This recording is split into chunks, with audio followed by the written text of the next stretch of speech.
I'm here with Prince. We're going to discuss Christianity, the Bible, kind of his points of view, and how he got to Christianity. And I'll, of course, give my points of view as a Hindu and somebody who is kind of eclectic spiritually. So, Prince, how did you come to Christianity? Were you born into it, or did you find it over a period of time? Hey, Hunter, thank you firstly for having me on your show. It's an honor and privilege. And yes, it's a very good question. Well, I was born in a Christian home, but you know, just because you're born in a Christian home doesn't really make you Christian. Though, like I said, I'm from a second generation family of Christians.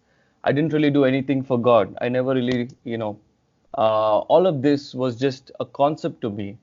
Over a period of time, I would say one of the biggest challenges, and this is something that is very personal to me, that I have faced is, I have an anxiety disorder problem. And, you know, I didn't even know what this meant. The earliest recollection of me even trying to kill myself was in my second grade. I didn't know what this was. Later on, I after. will say, I'll just interject real quick. I will say that I Yeah. also have an anxiety disorder related to schizophrenia, and I Okay. have major depressive disorder, and I have, in my teen years, I'm 27 now, but in my teen years, I also attempted suicide several, more than several times, Yes. tried to overdose many times. But anyway, go ahead with your story. Yeah. So like you, I suffered from anxiety disorder, depression, to a point where, obviously, I even started.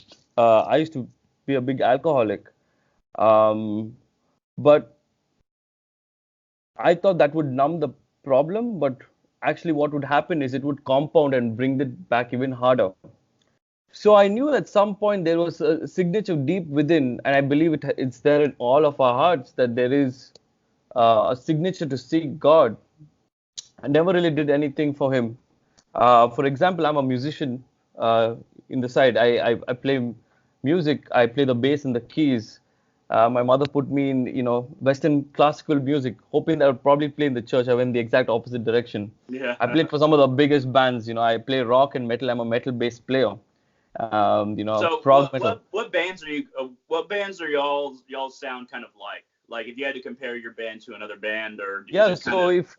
if I have to compare my bands that I used to play in India, we were like a very, I would say, prog power metal. For example, bands like Dream Theater, even elements of Iron Maiden and old school Led Zepp, Pink Floyd. So all that good stuff, from classical to some of the modern metal genres, we pretty much played.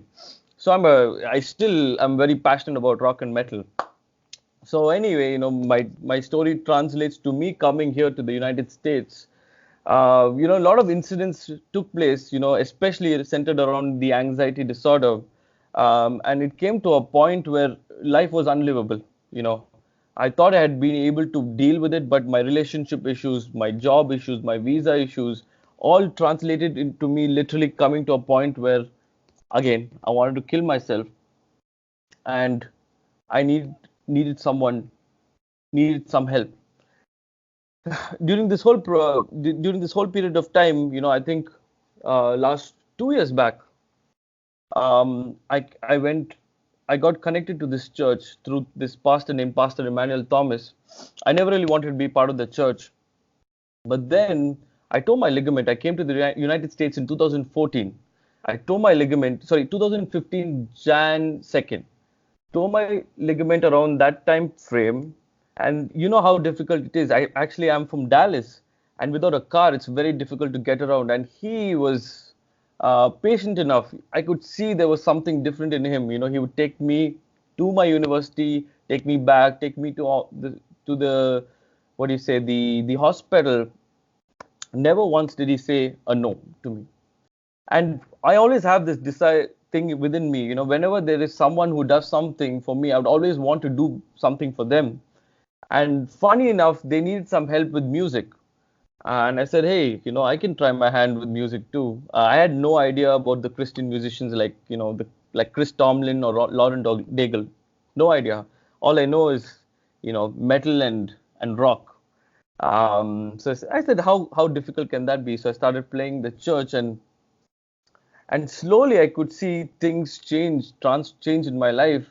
And then, like I told you, 2 years back, the anxiety really took took me to a point where there was no return, and I had to seek medical advice. I went to a psychologist, and basically he told me this: I can give you medicines to, I can give you antidepressants and the anxiety pills. You can go down that route, or the other route called CBT, or cognitive behavioral therapy. Sometimes, Hunter, my personal take is, sometimes the right thing to do is the harder part to take, and I chose CBT, cognitive behavioral therapy. Painfully enough, I had to discipline myself, retrain my mind. So Um, when you mentioned this therapy, what did it entail? Like yeah. what did they do to you, or what did you have to do? So this therapy focused a lot around, one, being mindful. Okay, stop worrying about the past and the future, stay in the present, and also trying to retrain yourself. For example, a lot of things are perception. For example, in Facebook, if I see people's pictures of them being happy on Facebook, if they're smiling, are they really happy?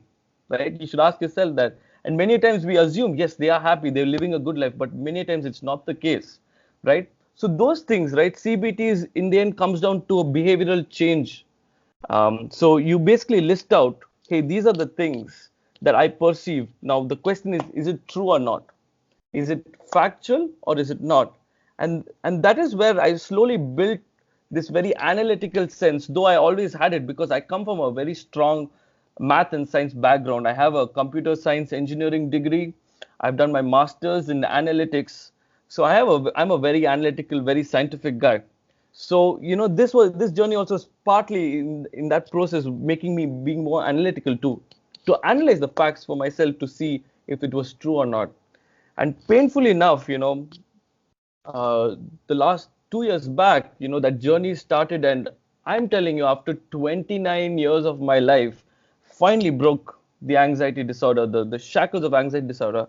And I can tell you today that there is no possible way that it it could have been just me. There was a higher power, right? And this is my take, right?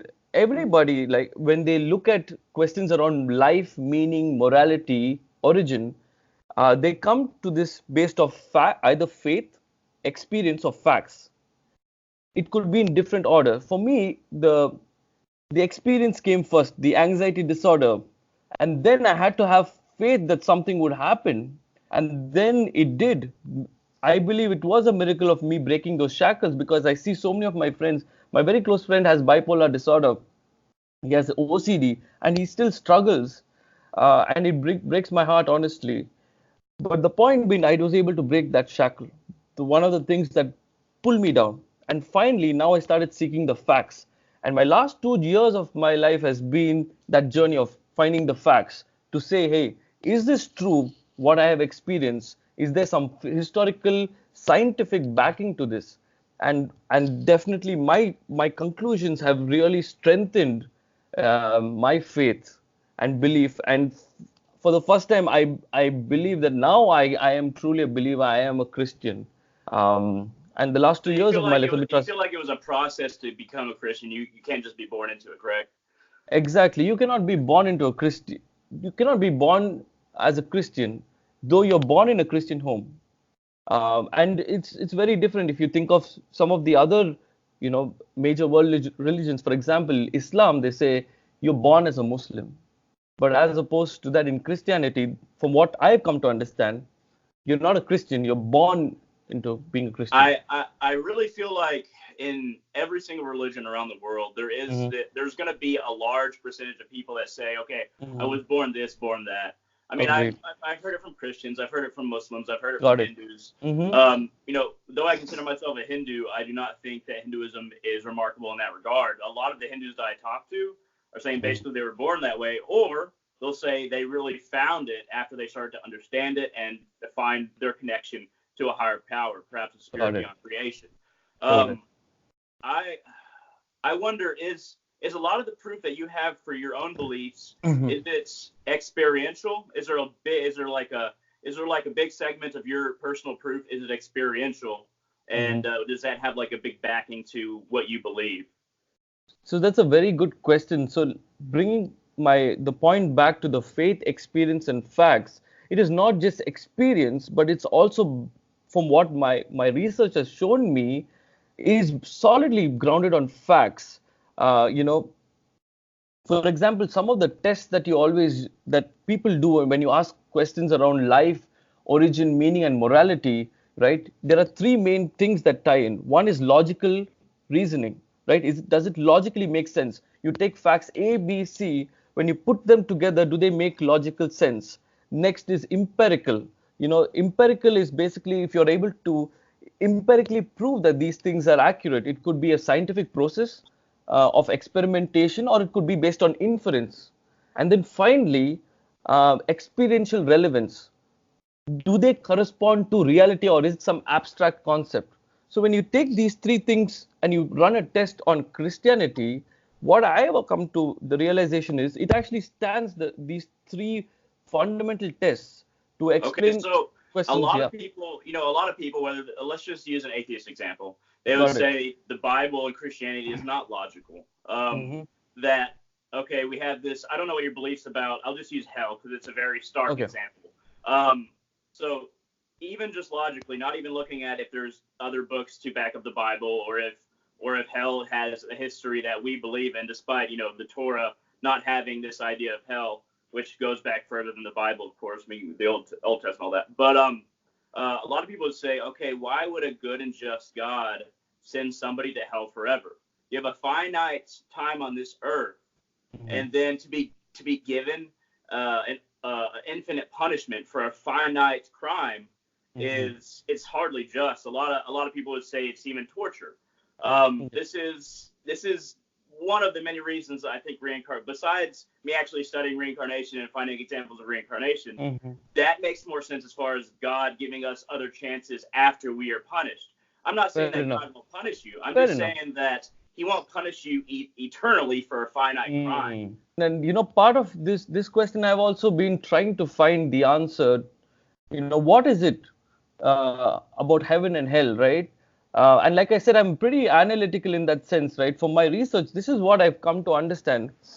In the end, the first premise that you have to know is God is a loving and just God. God is a loving and just God. And from that premise, when you start thinking about what is heaven and hell, if you think about it, heaven is actually being with God. We say God is love, God is good.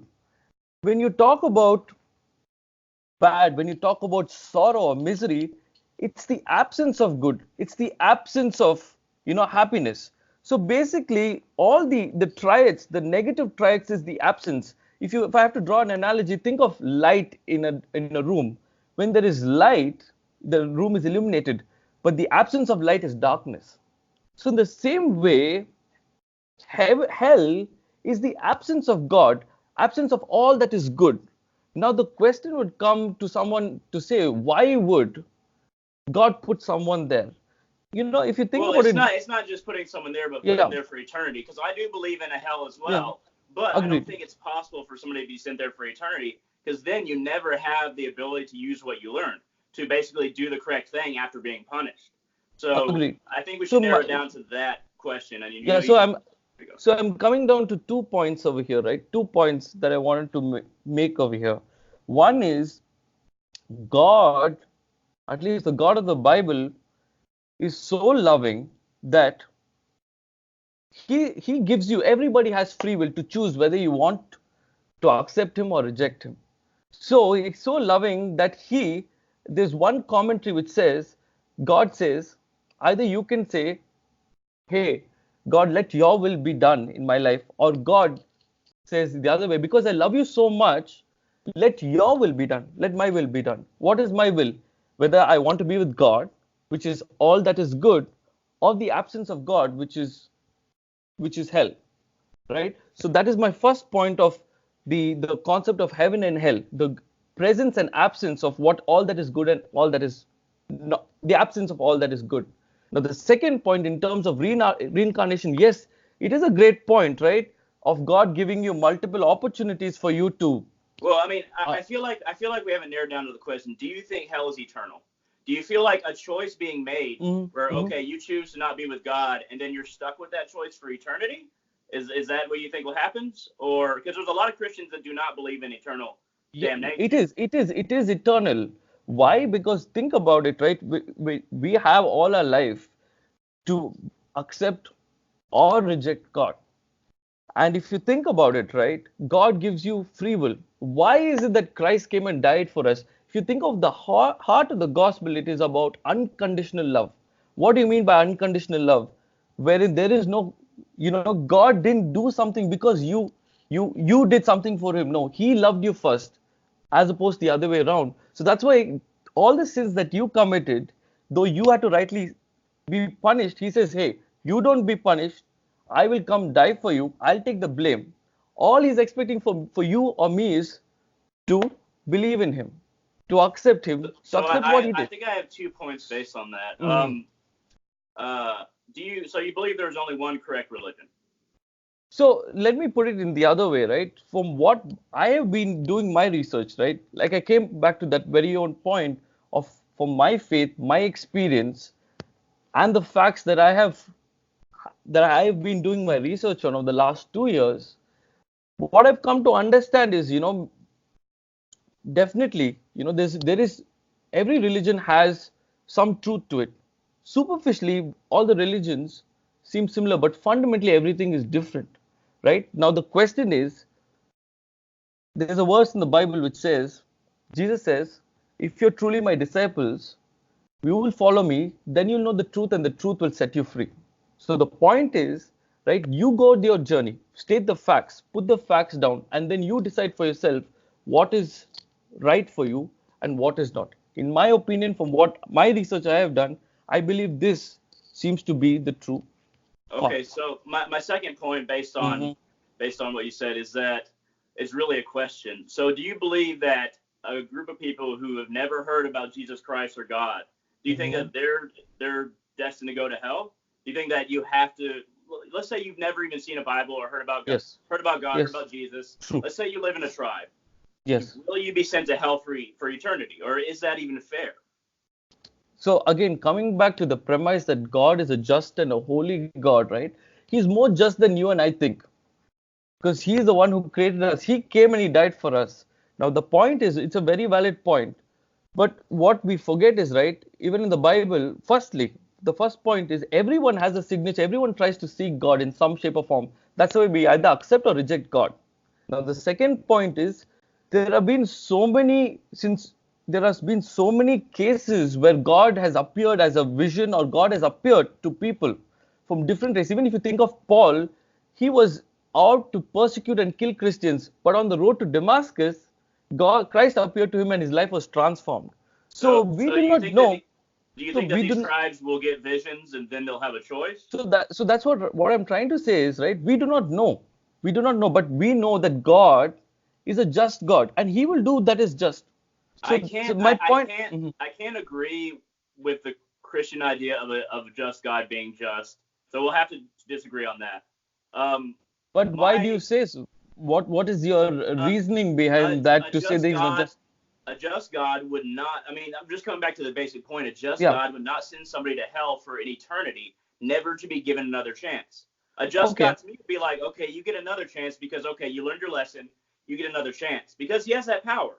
Why not be just and empathetic with your creation and say, okay, here is another chance for you.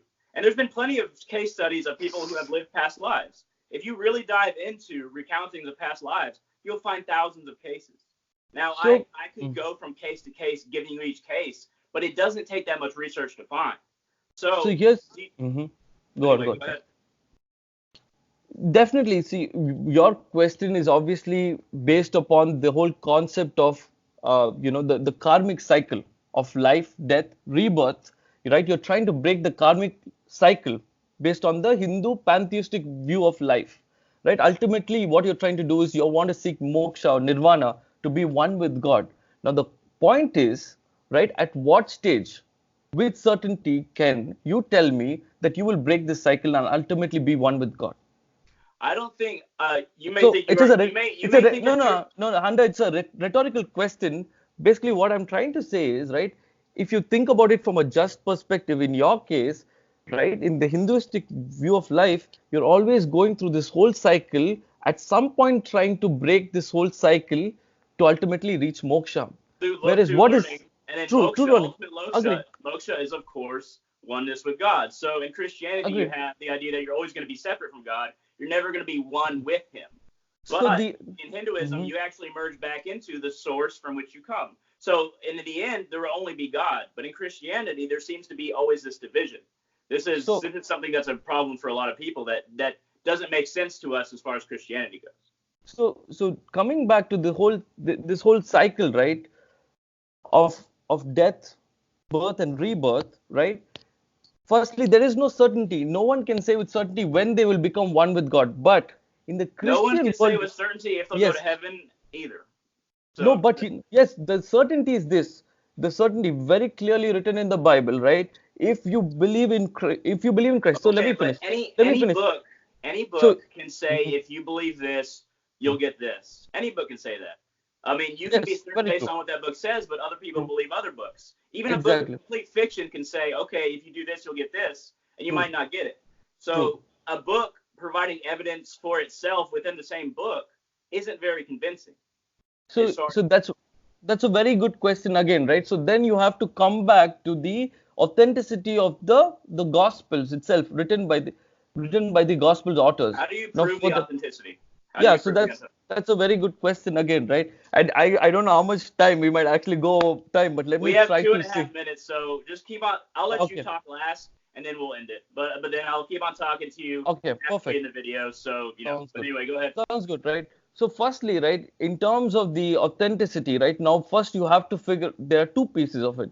One is even if you go towards any kind of investigation, first they look at eyewitness evidence, right? People who have actually been with that person, who have noticed, done, basically interacted with him. From that perspective, if you think of the four New Testament gospel writers, right? Matthew, Mark, Luke, and John. One might say, for example, Luke and Mark are not even close with Jesus. But then one must remember that Luke and Mark, both of them were disciples of Peter and Paul. That is the first statement. The second one is in terms of when this book was written, right? Even the most liberal scholars, both Christian and non-Christian scholars, date the book of the earliest book is the book of it's not Matthew, Mark. It is the book of Mark, and they date it as in 70 AD. Okay, Christ, we believe, died at 33 AD, 3033, roughly around that time period. So one might say, hey, there is 30 to 40 years of difference between what was written and what actually happened. Now let's look at from an archaeological, from an ancient history standard perspective. Okay, in today the books written by Armian and Putrak, you can go and look it up, regarding the biographies of Alexander. The time when Alexander was there and the time this book was written was actually 323 323 AD, almost 300 to 400 years of difference. Today, historians, scholars will say that this book is stands the archaeological test of the time period. So you can see the scale already. 400 years of scale has been set in the ancient world. Even with that scale, the first book written by Mark was 70. That is just 30 to 40 years of difference. Now, if you go one step further, you must remember that Luke wrote the book of Acts. Now, the book of Acts was written when Paul was actually preaching. Paul died at 62 AD, okay, which means book of Acts should have be written before 62 AD. And we know from history that the book of Luke was the first book written and then the book of Acts, which means Luke also references Mark. If Mark, we say, wrote in 70, definitely Luke has written even further, even further. So now you're coming to a point where Mark is almost like 10 years before Christ. Then the nail in the coffin is in the book of Corinthians, written by the Apostle Paul, Corinthians chapter 15. He talks about the creed. Okay, the creed, which is can from corroborative sources, from historical sources that is outside the Bible, this particular commentary of the creed about what happened, about Christ living, dying, rising again, seen by 500 people at the same time. He also mentions very clearly that you can go and ask these people about this. And he also mentions that, let me finish, that if your belief in resurrection is not true, then your faith is in vain. My point here is the creed comes to within 2 to 3 years of Christ's resurrection. There is no other historical document which has this level of closeness to what happened to the record. Even like I said, the Alexander's is a perfect Okay, I'm example gonna of have it. to wrap it up here. Me and you can keep on talking for a while after. Perfect. But Perfect. anyway, I thank you very much, Prince, for being with me today on my channel. Thank you, man. I hope to see you on my channel again in the future. Perhaps we'll For choose sure. another topic that we can talk about because there's plenty of stuff to go on from here. But Perfect. thank you Perfect. very much, and I hope to see all of you on my channel in the future. Thank you, Hunter.